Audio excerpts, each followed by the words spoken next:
Estamos aqui gravando o resumo da semana do blog Calçadão.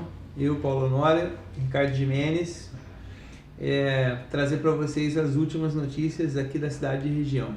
Importante dizer para o pessoal que nós estamos no programa, no canal O Calçadão Blog do YouTube. Eu estou fazendo uma campanha, todos os nossos vídeos, para o pessoal fazer a inscrição para a gente chegar a 1000 inscritos, porque o nosso objetivo é fazer esse resumo da semana ao vivo.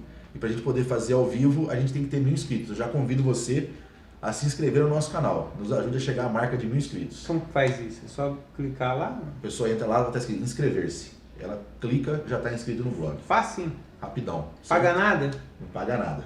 Então tá bom. Ricardo, assim, uma das primeiras coisas que está escrito, que foi já matéria do blog, é a questão da terceirização da saúde em Ribeirão Preto. O que você tem para falar sobre isso? É uma notícia que saiu essa semana de que a Fundação Santa Lídia, ela coordena a UBS do Quintino, coordena a UBS Central, o próprio Hospital Santa Lídia e a UPA da 13 de Maio. E ela diz que num gerenciamento de caráter de mercado, conseguiu economizar 5,6 milhões de reais. E que esse dinheiro vai ser revertido para as próprias unidades de saúde. A gente comenta aí, Paulinho, que tudo bem, né, nessa visão de mercado, porque a tendência dos municípios e dos estados é terceirizar a saúde.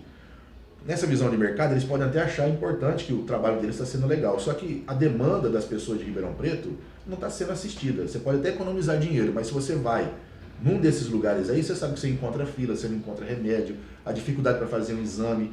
E isso tudo a gente discute nessa matéria, que a gente tem essas notícias comentadas, é que na verdade estão reportando recursos do SUS. Aí não adianta você ter lógica de mercado se você não tem dinheiro para o SUS, né? E como que funciona isso? O corte ele é do governo federal, do governo municipal, não é um aproveitamento do governo municipal? Como que é isso? O SUS funciona tripartite, né? Tem recursos do governo federal, do governo estadual e do governo municipal. O mais pesado fica em cima dos municípios. A gente não tira a responsabilidade disso porque os municípios realmente sofrem mais. Então os cortes são maiores do ponto de vista proporcional da União e dos estados, porque eles contribuem menos. Desde os anos 90, que os orçamentos públicos estão pesando mais para o lado dos municípios e menos para o lado dos estados e menos ainda para o lado da União. Então, quer dizer, é a partir da União que esses cortes de recursos acontecem e obriga os municípios e os estados a fazer a terceirização. A passar, por exemplo, uma unidade de saúde, um hospital, uma UPA, para uma OS, por uma organização social que contrata, inclusive, mão de obra terceirizada. Então, é um processo de terceirização da saúde, de diminuição dos investimentos e a demanda não é atendida, né? Qual que é a saída, então? A saída é fortalecer o SUS. A saída é dar mais dinheiro para o SUS, né? Então, quando alguém fala assim, o SUS não presta, como é que a gente responde? Eu acho que se você retirar o SUS, aí que as pessoas vão sofrer. O SUS tem problemas, obviamente, mas eu acho que todo mundo que sabe quanto custa um plano de saúde privado e que o atendimento também não é bom, dá valor para o SUS. Então nós temos que melhorar o SUS, porque na verdade o acesso à saúde, a gente disse isso no outro artigo, inclusive no vídeo, que o acesso à saúde, que está garantido no artigo 6º da Constituição, ele é um direito humano. E como direito humano a gente tem que lutar por ele. Legal. Ou seja, assim, quando a coisa aperta, é o SUS que é o SUS, inclusive para os ricos. Por exemplo, várias pessoas que têm condição financeira grande, mas, por exemplo, que um filho ou ele mesmo tem leucemia, onde ele vai se tratar? No HC. Porque um custo de tratamento de leucemia nem milionário consegue pagar. Certo. Legal. Para frente, então. E o texto, tem um texto lá um pouco mais detalhado no blog, né? Tem. Vou passar por outro tema, assim, que seria a questão dos corredores de ônibus de Ribeirão Preto, assim, a questão do mobilidade urbana. Como que está essa questão? Esse projeto é um projeto do governo federal em parceria com o município que já foi aprovado desde 2013 e vem vindo a conta gotas. Então está tendo o processo de duplicação da avenida lá do Ribeirão Verde, né? Antônia Mugnato Marinsec, faz parte desse projeto. Construíram pontes na Avenida Francisco Junqueira, vão construir um viaduto na Mogiana com a Avenida Brasil e os corredores de ônibus e ciclovias. O que a prefeitura vai fazer agora são 3 corredores de ônibus na Avenida Dom Pedro, no Ipiranga, na Avenida Saudade e na Rua São Paulo, que ficam nos Campos Elíseos. É bom, né? É bom que tenha corredor de ônibus para você tornar o transporte público mais rápido e incentivar que as pessoas possam usar o transporte coletivo. Só que os comerciantes estão preocupados, Paulinho, porque eles estão dizendo que esse corredor de ônibus pode tirar a vaga de estacionamento da avenida e diminuir o fluxo de pessoas nas lojas. E a gente discute isso, essa questão da mobilidade urbana, no sentido seguinte: quando você desincentiva o automóvel, incentiva o transporte coletivo a ciclovia e o pedestre, você aumenta o fluxo de pessoas e não diminui. Porque a nossa cidade ela é construída para o carro. E isso é atrasado, né? Por exemplo, Ricardo, eu sei que você mora aqui no Paiva, né? Sim. Para você ir do centro de carro ou de ônibus, o que compensa mais no seu, monetariamente?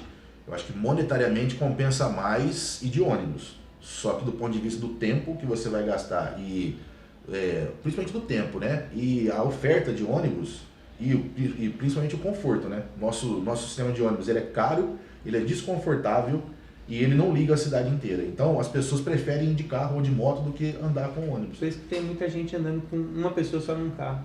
Um carro levando uma única pessoa, essa característica de Ribeirão. E outra, o transporte coletivo de Ribeirão Preto só tem capacidade para levar 22% da população. Se num dia, por exemplo, 25% da população de Ribeirão Preto resolver levantar e falar hoje eu vou de ônibus, não tem vaga. E esse custo de ônibus aí, ele é tão alto, também tem a questão do passe, né? Por exemplo, eu não ando muito de ônibus, não ando quase nunca de ônibus. Se eu for hoje querer ônibus, eu não posso, porque eu não tenho cartão. Como é que funciona isso? Então, eu já pensei muitas vezes em ir para o centro de ônibus. E aí, quando eu penso em ir, eu falo, pô, não tenho cartão, como é que eu vou fazer? Eu posso comprar do motorista, não posso comprar. Pessoas que vêm de fora não sabem como é que funciona. Então, foi uma mudança que ocorreu no governo Darcy Vera, que foi muito ruim para o transporte coletivo. Tudo aqui em Ribeirão Preto desincentiva o uso do transporte coletivo. Fora isso, também, por exemplo, a pessoa não pode ir de um bairro para o outro, pode? Não existe essa ligação. Então, por exemplo, o que os estudiosos, né, do assunto e da mobilidade urbana diz que a nossa cidade, além de ser feita por automóvel com uma pessoa, ela só usa o transporte coletivo de um único modal, que é o ônibus daquele tamanho movido a diesel. O transporte bairro a bairro podia ser feito por van, por exemplo, né? O transporte no quadrilátero central podia ser feito por van, ciclovia. Então, o que Ribeirão Preto precisa é mudar, né? Ter uma diversidade de modo de transporte, né? Não só o ônibus, né? Você falou também do investimento nas pontes lá. Na Francisco Junqueira fez várias passagens lá, né? Sim.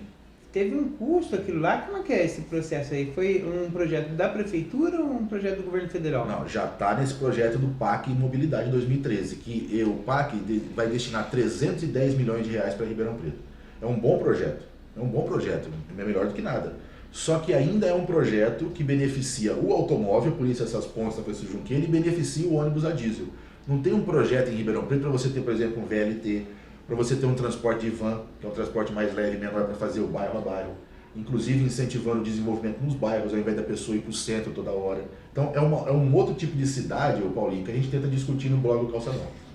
Depois nós vamos discutir no outro tema aqui, porque, por exemplo, esse tipo de projeto tem que saber de onde que saiu, de qual cabeça que saiu, né? Então, depois a gente entra nessa questão. Mas, sim, por exemplo, tem aqui num outro tema que a gente está falando, da inadimplência da CPFL, que é um problema que deve estar acontecendo em várias outras áreas, né? Não é só na CPFL, mas sim, especificamente estamos pegando essa semana.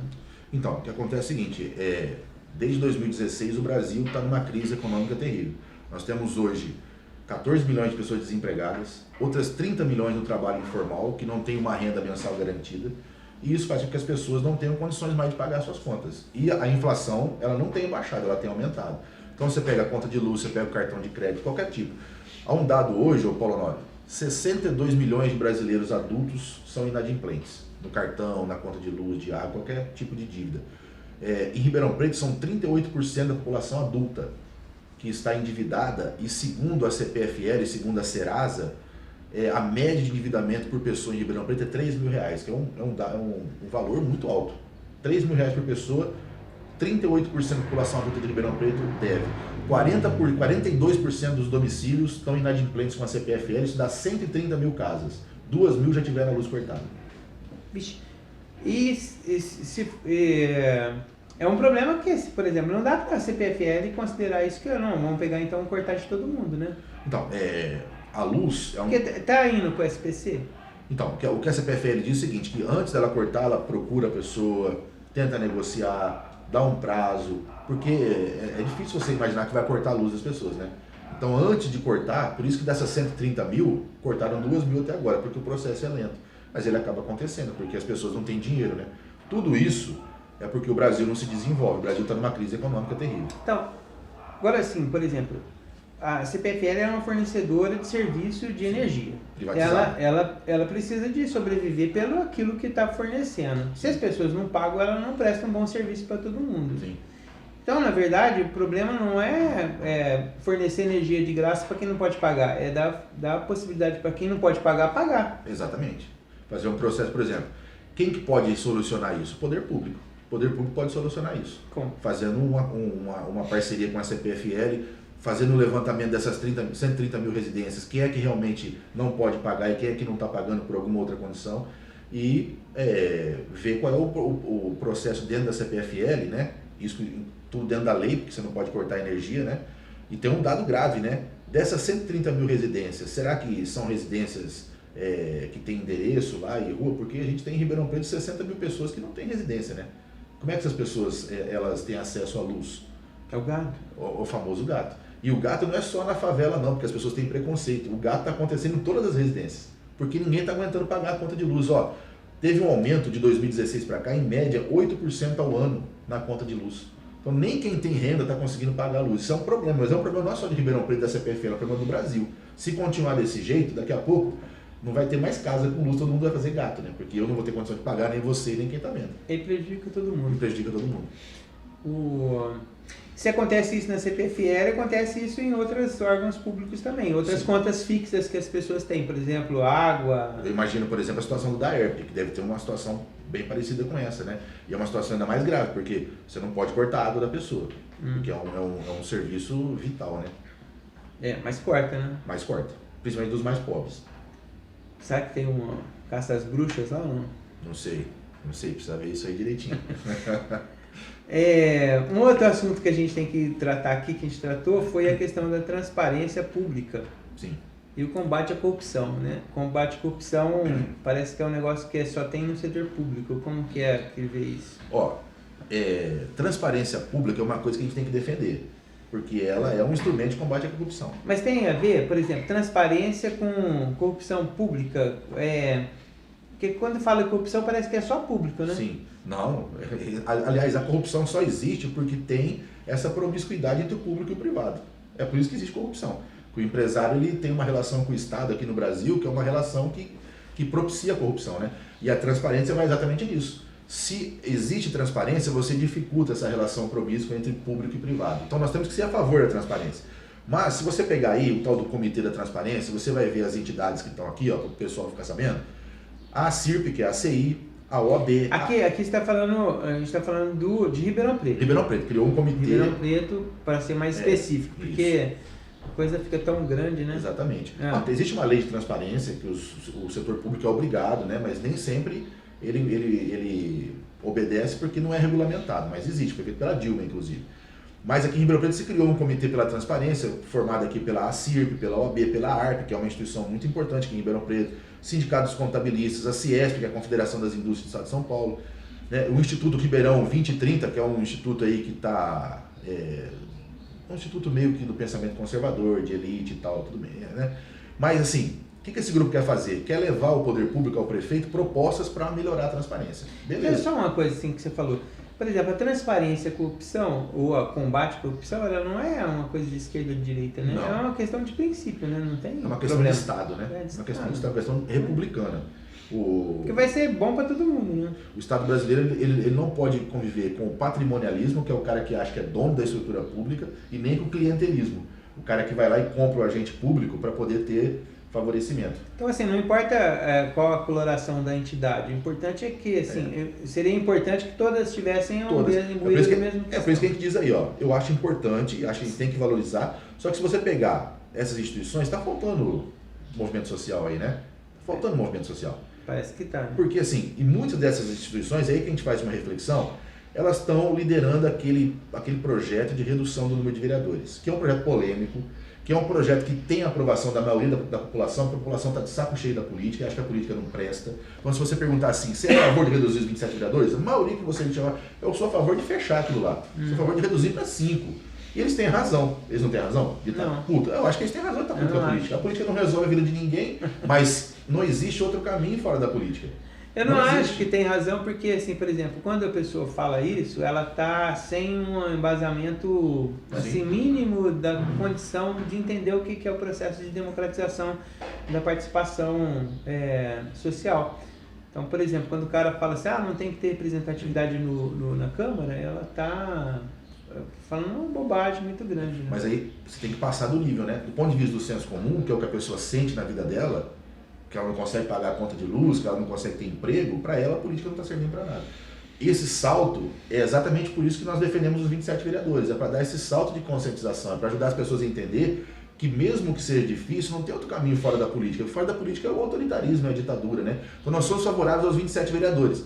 Mas, por exemplo, eu gostaria muito de discutir com esse comitê, que esse comitê, por exemplo, pode entrar em contato com o Calçadão para falar o que ele pensa, né?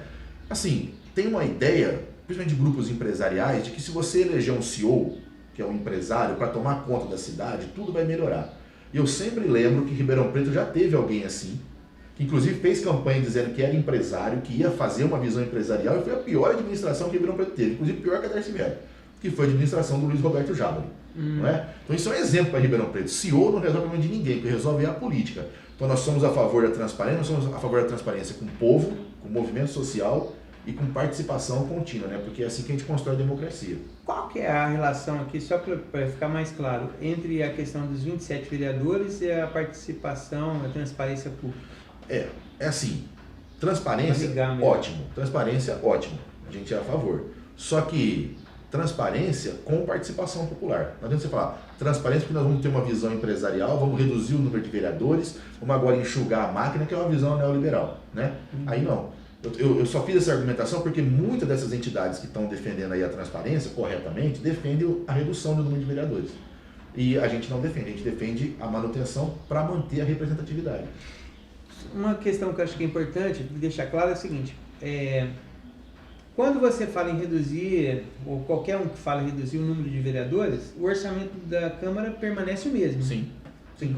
E aí qual que é? Se a pessoa, então, acha o seguinte, diminui gente, mas aumenta o gasto para cada um. Porque não tem relação direta, né? Não tem relação se diminuir o número de vereadores e o custo da Câmara, porque o que reduz o custo da Câmara é reduzir o gabinete, é reduzir as estruturas. Por exemplo, ao invés de você ter uma equipe jurídica em cada gabinete, você pode ter 2 equipes jurídicas da casa que atendam os gabinetes. Aliás, câmaras de vereadores mundo afora, que têm uma produtividade melhor do que as nossas, funcionam assim. O vereador não tem tanto assessor, o gabinete dele é enxuto. É ele, uma secretária e um assessor. E o que dá condições para ele fazer o mandato? É a própria casa. Então isso é enxugar. Agora, diminuir o número de vereadores, com a reforma política que o Cunha fez, que os milionários podem financiar as próprias campanhas ou criar instituições para financiar candidato deles, se você reduz o número de vereadores com essa reforma política que foi feita, você só vai ter representante dos ricos lá dentro. Tá. Talvez fosse, por exemplo, um tema da transparência aqui, colocar a questão, por exemplo, se reduzir o número de vereadores, quanto reduziria isso em relação ao orçamento? O orçamento. Vai ver que não reduz nada, né? Esse ano, o orçamento da Câmara é 69 milhões de reais. Para o ano que vem vai ser praticamente o mesmo. Então não reduz nada. E, aliás, eles estão inaugurando um anexo. Você diminui o número de vereadores, vai inaugurar um anexo. Não tem sentido um negócio desse, né? Um anexo já custou 8 milhões de reais para o poder público. Tá. E nessa questão assim, de montar esse grupo aqui de transparência pública, de combate à corrupção, você acha que ele faltando então a participação do movimento social? Está faltando movimento social, inclusive no comitê. Eu acho que podia colocar o MST, podia colocar os movimentos de moradia. Está faltando. Tá fácil. Está faltando. Porque se não colocar todo mundo, não tem transparência, né? Você tem que ouvir a diversidade. Né? É o que a gente termina aí, ó. Somos a favor da transparência, mas com participação popular efetiva, senão não tem transparência. Tá, outro ponto rapidinho aqui, a questão do contrato de lixo. Ó, aí, assim, Ribeirão Preto tem uma empresa, participou agora do pregão e conseguiu ganhar de novo o pregão e vai ser contratada de novo para fazer o recolhimento do lixo, recolhimento e o transporte para o aterro sanitário. E aí esse negócio do pregão é o seguinte, você vai lá dar os lances e o menor lance vence, a lei de licitação diz isso. E a prefeitura está se gabando muito, assim, ó, nós estamos conseguindo, nós vamos voltar nesse assunto do orçamento daqui a pouquinho mais para baixo, aí, mas nós estamos conseguindo fazer uma economia enorme com esse negócio de pregão. A empresa ganhou o pregão, teve concorrência, teve 79 lances, a empresa deu 64 milhões de reais de lance, foi o menor, né? Acho que o máximo poderia ser 78 milhões, a prefeitura poderia pagar no máximo, saiu por 64, beleza, a empresa aceitou, Na hora de renovar o contrato, a empresa diz o seguinte, não vamos renovar. Por quê? Porque por 64 milhões de reais a gente não consegue fazer o serviço. E aí? Aí a prefeitura falou assim, mas você aceitou, você fez? Não, a gente fez. Tem outras empresas fazendo também. Esse processo do pregão é importante porque ele joga o preço lá embaixo, só que o preço que a gente ganha, a gente não consegue cumprir. O cara falou. Chama a próxima. E se a gente for cumprir por isso, a gente vai fazer um serviço ruim para a população. Aí uma discussão sobre a lei de licitação, que não cabe aqui agora, mas ela precisa ser melhorada sim. Né? Agora, o que nós discutimos aí, a gente pode até voltar nesse assunto sobre a lei de licitação e tal, mas será que como o Ribeirão Preto trata o lixo, será que é uma coisa que realmente é ambientalmente e economicamente favorável? Como é que é a coleta seletiva da cidade? A gente discutiu isso no resumo da semana passada, cooperativas de catadores só tem uma na cidade. E os pontos de lixo? Os ecopontos que não funcionam, viram lixão a céu aberto, entendeu? Então assim, tem outro jeito de você organizar o sistema de recolhimento de lixo? 800 gramas de lixo é o que eu, você e a média da população produz por dia. Metade disso, 400 gramas de material reciclado. Não deveria estar indo para o aterro sanitário. Uma coleta seletiva, separar, mandar para as cooperativas de catadores, mandar para a indústria gerar renda e melhorar a questão ambiental. Ribeirão Preto faz isso? Não faz. Só para acabar aqui essa parte aqui. E agora? Essa empresa não topou? A segunda não topa, a terceira não topa, o que não vai fazer? A prefeitura falou para o Ribeirão Pretano ficar tranquilo que dentro de 90 dias ela vai resolver o problema. E enquanto isso tem alguém fazendo, não é? A própria empresa. Essa que não topou. Ainda não encerrou o contrato antigo, ela ia recomeçar. A novela da reforma do calçadão. Isso aí... O calçadão, o blog ou não? Não, o blog não está em reforma não. Pode ter reforma ali mais para frente, mas é aquela reforma que nunca termina no calçadão central da cidade, né? Eu não sei qual é a sua opinião, mas para mim, fazer o calçadão no centro foi um ganho muito grande para a cidade e para o centro de Ribeirão Preto. Foi um acerto. Começou na administração do Gasparini, acho que em 88, 89, 90, sei lá, e terminou na administração do Palocci em 92. Foi um ganho extraordinário para a cidade. Até porque é aquela tese que a gente tem de que se as pessoas andam a pé, elas têm mais acesso, elas compram mais e mais pessoas procuram. É a impressão que, assim, que nunca acaba essa reforma, Ricardo, que se deve aqui, é uma impressão boba, uma impressão, ou não, ela é de fato? É uma impressão verdadeira, porque não é só a revitalização do calçadão que não termina, é a revitalização do centro que não acontece. Só que a revitalização do centro, ela depende de uma revitalização da cidade, de um projeto de cidade, Paulinho, porque assim, o que a gente defende aqui no blog? Que é o que está defendendo aí, por exemplo, o Ministério Público Estadual, nessa notícia que a gente traz. Ampliar o calçadão para Jerônimo Gonçalves, desincentivar o uso do automóvel no quadrilátero central, incentivar o uso do transporte coletivo, não é? Fazer uma correta associação entre as praças, os casarões, o próprio paralelepípedo, que eu sou favorável a que ele apareça. Tem vereador aí que quer esconder o paralelepípedo, inclusive na 9 de julho. Mas não, acho que tem que aparecer, fazer um negócio que atrai turistas, que atrai as pessoas, né? E o calçadão é só um espaçozinho pequeno ali, muito bom, mas que precisa ser levado à frente, né? A última reforma durou de 2012 a 2016. Ixi. Custou 18 milhões de reais, 9 milhões para a prefeitura e 9 milhões para a CPFL para enterrar a fiação. O piso que a prefeitura colocou, os postezinhos, as lixeiras, a ACI não gostou. Não gostou de nada. Vai trocar agora. Desde 2017, quando entrou o Nogueira, a ACI se reuniu ali com o Sincovarp, com algumas instituições do centro, e está propondo um novo projeto de revitalização que acho que vai sair, né? Porque acho que a ACI quer colocar umas coisas ali meio de época, né? Até aqueles bancos, né? É um banco, não é? Aqueles bancos que tem lá. Quem tá falando aqui é o Caio Honório. Tá falando pra gente aqui. Eu vi essa semana o Molina falando que quer trocar a luminária lá, colocar algumas coisas mais coloniais, banco e tal. Mas o que você está falando aqui, assim, para a gente não gastar muito tempo nisso, é se, por exemplo, quando fala reforma do calçadão, ela está imbuída de vários outros elementos, né? Não é só lá aquele lugar onde passa, que não passa carro. São outras coisas, questão de mobilidade. Exato. De moradia no centro da cidade, que não tem moradia, então, levar pessoas lá, de integrar as praças. Está começando, né? Os casarões, cara, nos anos 50, derrubou quase todos os casarões daquela... Se tivesse 20% dos casarões que tinha nos anos 50... Ribeirão Preto hoje era um atrativo, porque é a cidade do café, né? Então o que está acontecendo ali, assim, estão reformando os casarões, o casarão Camilo de Massa, que fica bem na praça. Se der essa melhorada, se expandir o calçadão até a Jerônimo Gonçalves para poder revitalizar também a Baixada, a gente vai entrar no assunto da Baixada na semana que vem ou na outra, para discutir, porque é um assunto muito interessante. Então assim, eu concordo com o presidente da CI, é o presidente, né? Concordo com ele, Molina. Não, o Molina é assessor lá, né? Então, eu concordo com ele. Acho que tem que ter um aspecto colonial, sim, inclusive para valorizar a questão do café, que é um atrativo turístico. Como tem cidades no Rio de Janeiro, lá do Vale do Paraíba Carioca, lá da Fluminense, cidades que atraem turistas pelo café. Ribeirão Preto poderia fazer isso também. Não, eu também, assim, eu não discordo não. É que quando fala, por exemplo, vamos trocar o banco da cidade, parece que é um negócio muito simplista, né? Mas não é isso. Não é, não. Por exemplo, quando as pessoas vêm para Ribeirão, olha aqueles prédios, às vezes a gente não percebe, mas aquele complexo lá, o Pinguim, o Palace, o Pedro II, é um patrimônio da cidade, não é uma coisa muito importante para a nossa cidade, lindo, né? É lindo, acho que é um dos centros mais E assim, quanto mais descaracterizado fica a cidade, mais pobre fica a cidade do ponto de vista de arquitetura, quanto também de cultura, de vários outros aspectos, né? Exatamente. Por exemplo, sem entrar muito no mérito, mas o Museu do Café, que é maravilhoso, que é um lugar histórico e tal, não existe mais, né? Acabou. Largar as traças, né? Não, Como diria a música. Aliás, os museus precisam integrar. O que nós discutimos aqui, Paulinho, não é só um projeto de centro de calçadão, é um projeto de cidade. De cidade. Um assunto que a gente abordou essa semana também foi a questão da previdência social e como que como estão pensando os partidos de esquerda, principalmente que é aqueles que fazem parte mais da linha que a gente trabalha aqui no Blog Calçadão. Então, aqui em Ribeirão, Ricardo, como que está essa discussão com as lideranças, né? Porque o posicionamento normalmente é a nível nacional, mas as lideranças também têm um posicionamento e é importante a gente ouvi-las. Eu coloquei essa notícia porque Ribeirão Preto foi visitada pelo professor Paulo Tafner, que é um especialista em previdência, mas ele tem a visão de mercado, ele é um professor da USP, ele assessora, inclusive assessorou o Congresso Nacional.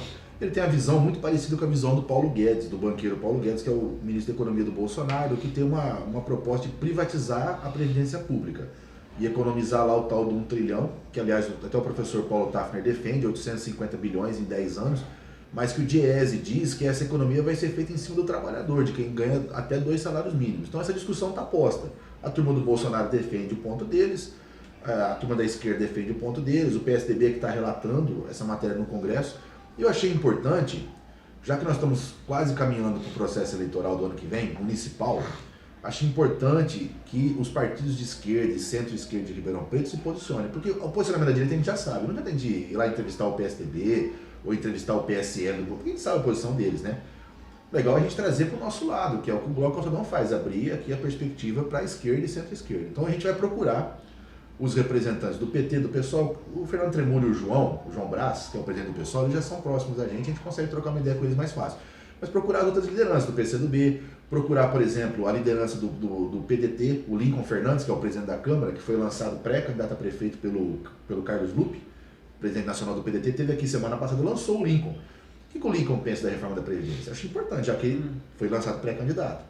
Outra liderança do PSB hoje, o Ricardo Silva, que é uma liderança que pode, inclusive, se lançar prefeito com chance de ser eleito. O Ricardo disse pra gente na semana passada que ele não é candidato. Ainda não definiu o futuro dele. Mas acho que é uma liderança que pode se pronunciar. Você está falando aí uma coisa que talvez eu perguntaria para o Lincoln hoje, por exemplo, o que ele acha do teto de 5.800 para o funcionalismo público como um teto limite para aposentadoria. Eu não sei, saber dele o que ele pensa sobre essa ponto específico. Eu acho fundamental. Porque, Ricardo, assim, não tem uma reforma da Previdência, né? São vários aspectos. E aí precisa saber o que o cara pensa sobre todos esses aspectos.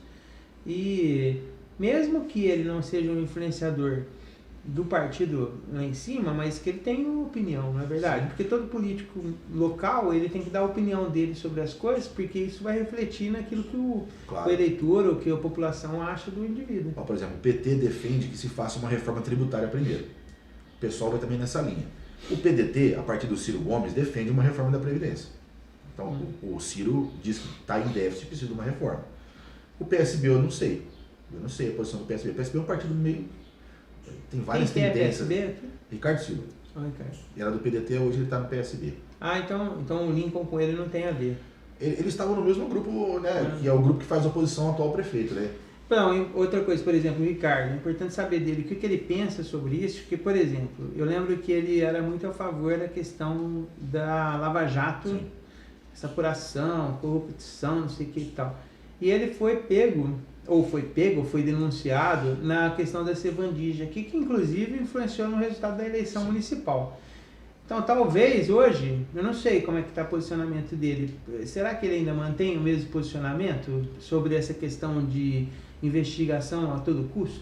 Eu acho que é importante ouvir o Ricardo Silva, porque o Ricardo Silva é um candidato, não um candidato, ele não é candidato ainda, mas ele é uma figura pública com chance de assumir a prefeitura de Ribeirão Preto. Então, assim, quando eu conversei com o Ricardo, e ele colocou que não é candidato, ainda não sabe o futuro dele, eu deixei aberto o blog para ele falar. Acho ele, o Lincoln, todo mundo tem direito de falar. Acho importante, acho assim, a gente tem defendido aqui que combate à corrupção fora da lei, que é o que a gente está vendo que está acontecendo, o que aconteceu na Lava Jato foi um combate à corrupção fora da lei, seletivo. A gente pode ficar feliz num determinado momento porque a gente acha que está atingindo nossos adversários. Mas quando a coisa acontece fora da lei, ela atinge os nossos adversários, mas também nos atinge. É só uma questão de tempo. Por isso nós somos a favor da legalidade, da Constituição, né? E acho que o Ricardo, eu não sei qual é a posição dele, mas eu acho que ele foi ferido, não tinha como também naquele momento, a não ser nós aqui, que defendimos desde o início que aquele processo era um processo fajuto. Mas ser antipetista em 2016, 2017 era uma coisa que todo mundo ia na corrente, né? Não, André. O que eu posso falar da Sevandija, que o Ricardo não foi, ele foi envolvido de maneira injusta, inclusive, prejudicou ele, né? Porque nada daquilo foi provado, foi um negócio assim, um negócio feito ao arrepio da lei, vazamentos irresponsáveis, né? Eu não sei, eu acho que hoje a posição dele pode ser um pouco diferente. Espero que seja, né? Tá aberto aqui, né, o Ricardo, dá uma entrevista para nós aí. E o pessoal do PSOL também que começou, assim, a princípio começou a falar que, porque é bom esse negócio e tal. O que vocês acham que eles estão... O PSOL... Apesar, nós estamos mudando de assunto, né? Mas é um assunto interessante, né? O PSOL, como o PT, e você conhece bem eu também, é cheio de tendências, né? Então, cada tendência tem uma tendência dentro do PSOL que, durante um certo tempo, que é a tendência da Luciana Genro, que valorizou a Lava Jato como uma coisa importante e tal. Talvez naquela visão de que o combate à corrupção é importante. Mas o fato é que a Lava Jato não combateu a corrupção, a Lava Jato fez política, né? E fora da lei. Isso, então eu acho que o pessoal hoje, principalmente o seu campo majoritário ali, ele tem uma outra postura, né? Que inclusive a postura do Ivan Valente, que talvez aqui no estado de São Paulo seja a maior liderança. Mas é importante ouvir essas pessoas, inclusive sobre isso, que é um negócio que está em pauta, né, Paulo? Faltou ler o Gessé de Souza. Faltou ler o Gessé de Souza. Para algumas pessoas, mas tudo bem, ainda dá tempo. Dá tempo ainda. Tem um assunto aqui que são os mutirões de revitalização de áreas de convivência em Ribeirão Preto. O nome é bonito. Isso é muito legal. Essa notícia foi dada pra gente pela Maria Silvia, que é a presidente aqui do Portal do Alto, né, do Complexo do Mirante, né? E a Maria Silvia, nesses bairros aqui, o Jamil Cury, o Planalto Verde, o Parque das Andorinhas e o Paiva, as pessoas cansaram de esperar a prefeitura para limpar os terrenos e tudo mais, e elas mesmas fazem mutirões, vão lá e transformam as coisas em praça. A gente mesmo fez uma reportagem, eu acho que um ano atrás, transforma em praça locais de convivência, inclusive com churrasqueira, banquinho e tal. Eu acho que é muito legal. Fogão de lenha, bem legal. Exatamente. E vai no sentido contrário, há uma tendência que está acontecendo em bairros mais elitizados da cidade, inclusive com apoio de vereador, que é as pessoas fecharem as ruas e transformarem aquele espaço num condomínio fechado, inclusive com cancela. É um tipo de cidade que eu não concordo, acho uma cidade mais pobre, né? Mas é uma tendência. E essa movimentação das pessoas aqui da Zona Oeste, desses bairros, vai no sentido contrário, no sentido de integrar a cidade, né? E no sentido assim, acho que ambos, né, os bairros têm preocupação com a violência, que é uma coisa que está colocada. E a minha pergunta que fica aí nessa matéria é o seguinte: o que é melhor, será, para você evitar a violência? É você integrar a comunidade nos locais de convivência ou você apartar e ficar isolado por cancela? É um debate importante. Ocupar o espaço público. Acho que é um debate importante. Nós defendemos o jeito que o pessoal aqui da Zona Oeste está fazendo, né? Você falou duas coisas aí que eu acho que é importante. A Maria Silvia é uma das defensoras da questão da segurança máxima nos bairros, né? A partir do envolvimento da comunidade. Vigilância de prevenção, comunitária. né? Vigilância comunitária. A segurança máxima no sentido assim, de prevenção máxima para que as coisas não aconteçam. E a outra coisa, assim, por exemplo, que a gente vê nessas iniciativas é que não tem o poder público envolvido, é a própria comunidade que está atuando para fazer esses espaços. Mas eu acho que o poder público poderia se envolver, inclusive as polícias. A gente tem uma entrevista com a Maria Silva, está no nosso canal do YouTube. O nosso amigo pode ir lá procurar no canal, vai ver uma entrevista com a Maria Silva, muito interessante, que a Maria Silva também tem essa visão de que integrar as pessoas no processo de segurança integrar a polícia na comunidade, para que a polícia seja comunitária, para que ela conheça as pessoas. Isso evita muita coisa, inclusive a truculência da relação policial. E o poder público também tem que estar envolvido nisso. Acho que se você conseguir isso, é um processo de você democratizar a cidade e de você agir na prevenção à violência, integrando as pessoas e não excluindo, né? Eu acho que isso é o importante. Eu lembro que uma das coisas que estava pedindo lá na onde que era só uma torneira ligada. Aí, Ponto. exato. Já ajudou A muito. pessoa aguarda a plantinha que ela está fazendo. É só uma torneirinha já tá bom. Tem uma amostra de arte na periferia, o que é isso? Aí saiu uma notícia que a Maria Helena Ramos, nossa amiga artista plástica do movimento de mulheres negras, do movimento negro de Ribeirão Preto, é uma mostra de arte que está acontecendo na Casa da Cultura lá no Alto São Bento, vai acontecer até o dia 28, que é uma tentativa de relação através da arte da população negra, tanto a população negra do passado quanto a juventude negra do presente. Então, é através da linguagem artística fazer esse debate sobre o racismo estrutural e sobre caminhos para a gente superar o racismo, né? Então, os artistas aqui, além da Maria Helena, um abraço para Maria Helena, grande companheira, tem aqui o Jaime Domingos Cruz, que é o Macalé, Natália Marques e Beto Souza. Então, vale conferir até o dia 28, horário comercial lá na Casa da Cultura. Onde que é a Casa da Cultura? Lá no Alto São Bento. Perto de onde? Perto do Teatro de Arena, lá do Teatro Municipal. Quem conhece o Teatro de Arena? Será que não conhece o Teatro de Arena aqui em Ribeirão, o Municipal?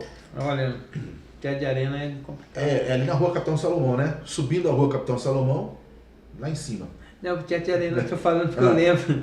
Minha filha tem 12 anos, não conhece o Teatro de Arena, porque nunca foi aberto. Então, 12 anos. aliás, a gente tem um artigo, podemos até falar isso mais pra frente, em outras oportunidades, que são os teatros de Ribeirão Preto, também poderia estar integrado nesse modelo de cidade que a gente falou, né? Das pessoas conhecerem. Então, assim, eu acho que quanto mais arte, mais força esses espaços que estão fechados a ser reaberto, né? Ser Aliás, vamos revitalizado. procurar a Maria Helena. Maria Helena, vamos procurar para você poder falar aqui com a gente. O último assunto aqui que está colocado é a questão da verba pública. Se tem déficit ou se não tem déficit. Tem ou não tem? Então, É na prefeitura, você está falando? É, na prefeitura.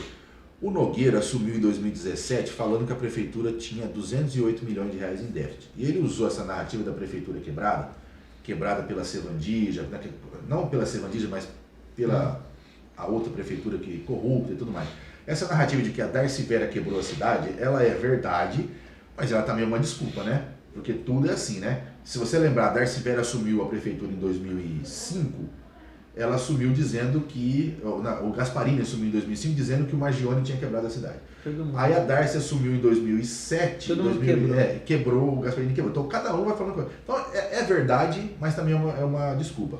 O Diário Oficial dessa semana, acho que no feriado, ele traz um balanço que vai até maio. E alguém ali dos professores municipais, que aliás teve uma greve recente, o Nogueira não deu nem o reajuste da inflação, dizendo que não tinha condições financeiras para isso. Né? Foi até um negócio lá que foi para o Tribunal de Contas e tudo mais. Aí a pessoa levantou esse balancete e que a prefeitura está hoje com 230 milhões em caixa de superávit. Então a gente está perguntando aqui, tem déficit ou não tem déficit? Se tem 230 milhões, por que não dá o reajuste, pelo menos da inflação para o servidor? Então é um assunto que é uma pergunta, na verdade, para a prefeitura. E uma reflexão para o povo trabalhador de Ribeirão Preto. Essa questão da cidade endividada, cidade em déficit, ela é verdadeira porque os municípios realmente estão numa situação muito difícil, porque ao longo dos anos, nos anos 90, inclusive nos governos do PT, houve uma concentração de arrecadação na União e enfraquecimento dos orçamentos municipais. Mas isso não é desculpa, né, para usar isso como narrativa, para não valorizar, por exemplo, os servidores, ou para não fazer investimentos simples, como esses aqui que a gente acabou de tocar no assunto, que são as áreas que a população tem que fazer sozinha, a prefeitura não faz. Então alguma coisa errada tem nisso, né? Por isso que seria importante, assim, voltando lá atrás no começo da nossa conversa, a questão da transparência, né? Exatamente. Tipo, por exemplo, se você tem transparência pública, um debate público sobre o orçamento, sobre o investimento municipal, sobre o orçamento público, as coisas seriam um pouco mais tranquilas. É o que né? a gente diz, né? Talvez essa bagunça aí de tipo tem ou não tem seja uma coisa proposital. Proposital. O que a gente diz, né? Transparência com participação. Democratização, os conselhos populares que estão sendo fechados pelo governo federal, será que eles vão ser fortalecidos em Ribeirão Preto? Os conselhos são importantes para isso. O orçamento participativo, que é uma bandeira do PT, o pessoal chama a gente de petista, né? Eu sou mesmo petista, mas assim, o orçamento participativo é uma coisa importante. Ele é uma bandeira do PT, mas ele é uma bandeira da administração pública. Talvez o orçamento participativo fosse resolver isso aí. O fato é o seguinte, A gente nunca sabe qual é a situação financeira da prefeitura, se tem ou se não tem dinheiro. E cada prefeito que entra culpa o passado porque deixou uma herança maldita para quem está assumindo, e quem acaba pagando a conta é sempre a população. Mas a Câmara Municipal não tem um papel de fiscalização, de acompanhamento disso? Aliás, a Câmara não deveria ter aí, por exemplo. Eu sei que contabilidade você puxa um pouquinho para lá, um pouquinho para cá, tudo, o número fica meio confuso, mas tem que ter uma objetividade nisso, né? E a Lei Nacional de Transparência, ela diz o seguinte, que os municípios, que o poder público em geral, tem que dar os dados à população numa linguagem fácil e didática. Eu duvido que algum município, algum estado obedeça essa lei. O que é fácil e didática? Qualquer um, mesmo que não seja especialista, tem que pegar e tem que entender o que está acontecendo. Acho que falta muito isso. Esse superávit que você falou aí, de 230 o quê? 230 milhões de reais em caixa. Milhões. Esse é o que é em relação ao orçamento? O que a prefeitura pagou e o que sobrou em caixa. Então, mas é um valor que é suficiente para quê? É um valor que é suficiente para, por exemplo, dar o aumento, o reajuste da inflação para os servidores públicos. Daria para contemplar o servidor público. A proposta lá de 5%, acho que 5 e poucos por cento que o servidor está pedindo, né, na greve, mas é uma greve que ainda não acabou, né? A greve aconteceu, aí suspenderam a greve, ainda está em negociação, né? Está muito difícil. Então, para fechar, a semana foi uma semana com bastante assunto. Aliás, toda semana... Toda semana são 10 notícias. Semana tem muito assunto. A pessoa pode pegar lá no blog esses textos aqui que tem esse conteúdo. E também pode assistir no vídeo e se inscrever lá no vídeo. Eu acho que é importante você entrar. Tudo isso aqui, alguns desses assuntos vão ser transformados em artigos para a gente poder aprofundar um pouco mais. E a gente está tendo um grande investimento de trabalho, porque investimento de dinheiro a gente não tem, a gente investe trabalho e dedicação no nosso canal do YouTube para ter esse contato direto com quem está nos vendo, que eu acho que é importante. E assim, quanto mais inscritos a gente tiver no canal, mais possibilidade de gravar vídeos e de instrumentos para poder fazer a comunicação a gente tem. Por exemplo, os vídeos ao vivo. Quem sabe um dia, quando a gente chegar a 1000 inscritos, a gente pode fazer essa análise aqui do resumo de notícias ao vivo pro pessoal, com a participação de outras pessoas através do link, né? Por isso que a gente está incentivando que o pessoal se inscreva para a gente chegar a 1000 inscritos. Nós estávamos com 270 quando começamos há 15 dias atrás, hoje nós estamos chegando à marca de 350. Então nós estamos ganhando inscritos e vamos caminhar para o 1000. É tranquilo de fazer, né? Só entra lá, a pessoa já está vendo aqui embaixo, ó, inscreva-se, clicou, acabou. Ajuda o Blog Calçadão. Ajuda o Blog Calçadão a chegar aos 1000 e fazer ao vivo, e poder fazer ao vivo de qualquer lugar da cidade. Quanto custa? Para fazer inscrição? Nada. Nada, custa aqui nada. No Blog Calçadão a gente não tem dinheiro, mas também a gente não cobra nada de ninguém. A gente faz na raça, né? É ativismo digital de trincheira. Exatamente. Não cobra nada, mas também não leva. Também não leva nada. Ah, leva Então, notícia. aqui leva notícia, é isso aí. Tá certo. Beleza, então. Semana que vem vamos fazer de novo? A proposta, a agenda do Paulinho é grande aqui, né? Se você tiver a agenda na semana que vem, a proposta é fazer nós dois aqui. E quando começar a fazer ao vivo, convidar as pessoas a participarem pelo link. Vamos ver se deu certo, se ficou bom, se o pessoal gostou. Se der, eu faço de novo, senão eu corto o barato e então, volto pra mim. É isso, se você gostou, coloca aí. Só apertar o botãozinho já tá bom demais. A gente volta semana que vem. Vamos torcer. É isso aí. Valeu. Valeu.